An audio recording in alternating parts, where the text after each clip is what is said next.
Some people advocate that we should return to the gold standard, a system of money where every dollar is backed by a certain weight in gold. Gold is a relatively stable commodity, and so this may seem like a good idea on the surface, until one looks further into it. It's turned into a religion. Instead of really stopping and thinking things through, we get an idea and, oh, it just got to work. But we never think about the consequences of each one. Here are the reasons why a gold standard is not in our best interest. First, we must ask ourselves, how do we get the gold in order to place it into circulation in the first place? Certainly not with the money we use now.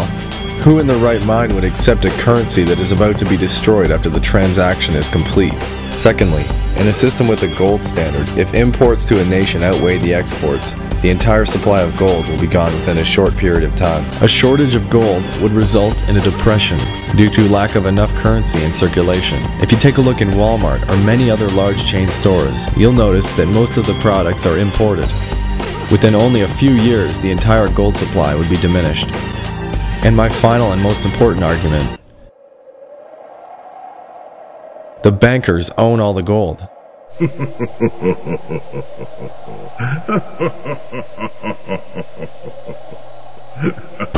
is the vault of the Federal Reserve Bank of New York. Inside is the largest hoard of gold in the world. The same elite bankers who control the issuance of currency worldwide would remain in control if we were to return to a gold standard. Remember the golden rule: he who owns the gold makes the rules. By issuing more receipts for gold than the gold he actually holds, goldsmiths controlled entire economies by inflating and deflating the money supply, just as we see today. They would keep people's gold for safekeeping, and people didn't really like carrying this heavy gold around. It was heavy and it was unsafe, and so that the goldsmiths would issue these pieces of paper, these banknotes they were called, that were actually receipts for the gold. And then they discovered that people would want to borrow these notes, and they discovered that they could actually issue 10 times as many notes as they had gold, because people only came for their gold about 10% of the time.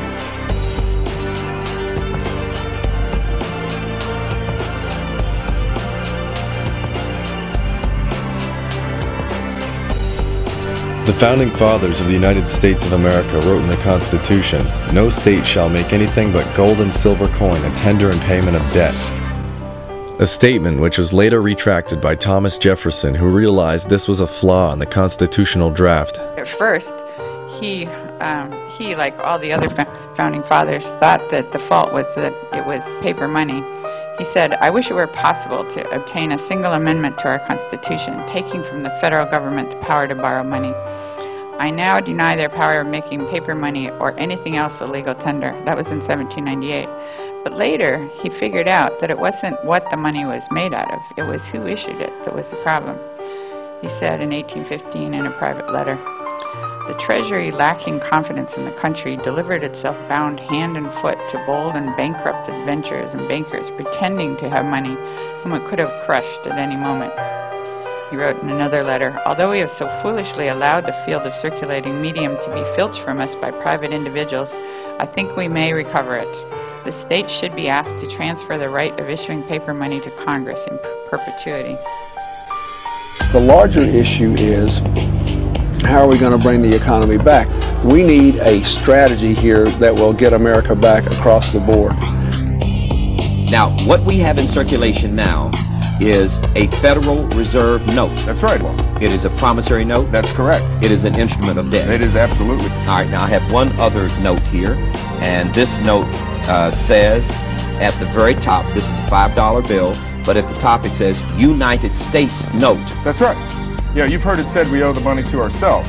Well, that is true, but the reality is that the only way that a regular dollar that we know as a dollar gets into circulation is when the Federal Reserve creates it and then loans it to someone. Now, what's the difference in the dollar, the bill that's called a dollar that's circulated now that says Federal Reserve note, right, and the bill that used to be circulated saying United States note? The United States note benefits no one except the people of the United States. The Federal Reserve note benefits the Federal Reserve. We're creating a class of billionaires, these people that rake off this interest. So we're transferring money from the producers to the not really producers. They're not adding to the productive economy. but yet they're taking a very large portion of the resources.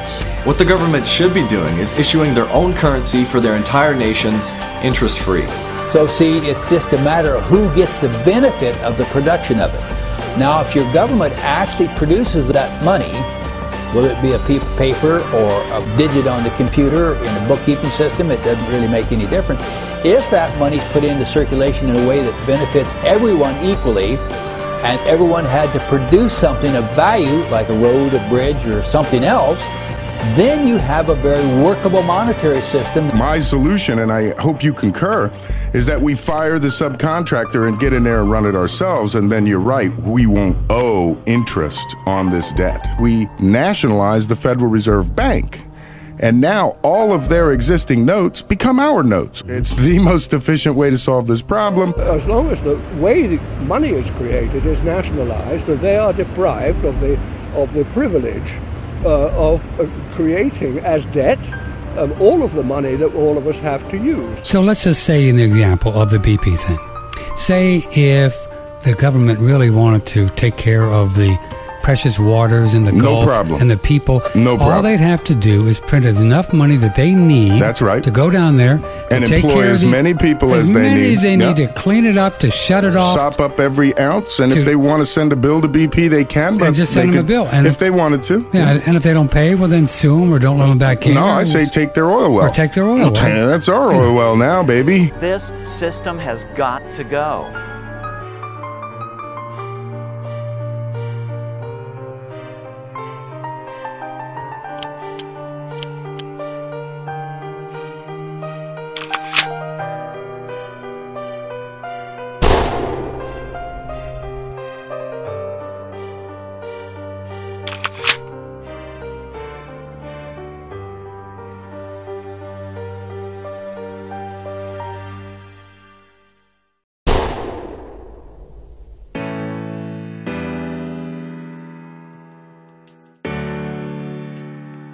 You want a new cause to embrace? You want to do something good for humanity? How about one simple reform that will fix most of the bad things in this world, like hunger, poverty, disease, and misery?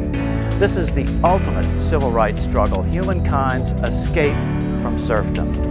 Solutions at the state level will be easier to achieve initially before reform at the federal level is politically possible.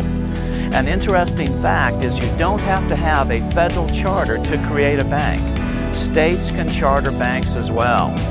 All it takes is a bill passed by the state legislature. Many states already allow state-chartered banks. The state then deposits all their funds into their new bank and can then utilize the fractional reserve principle to their advantage by making loans to themselves for roads, bridges, etc. at no interest. When the loans are repaid, the money is extinguished from the system.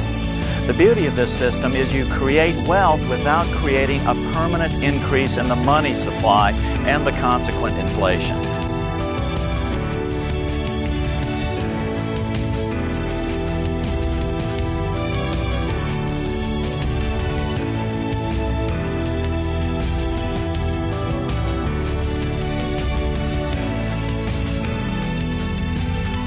All right, well, as states like California struggle to stay afloat with major cuts, North Dakota is bucking the trend of the economic crisis.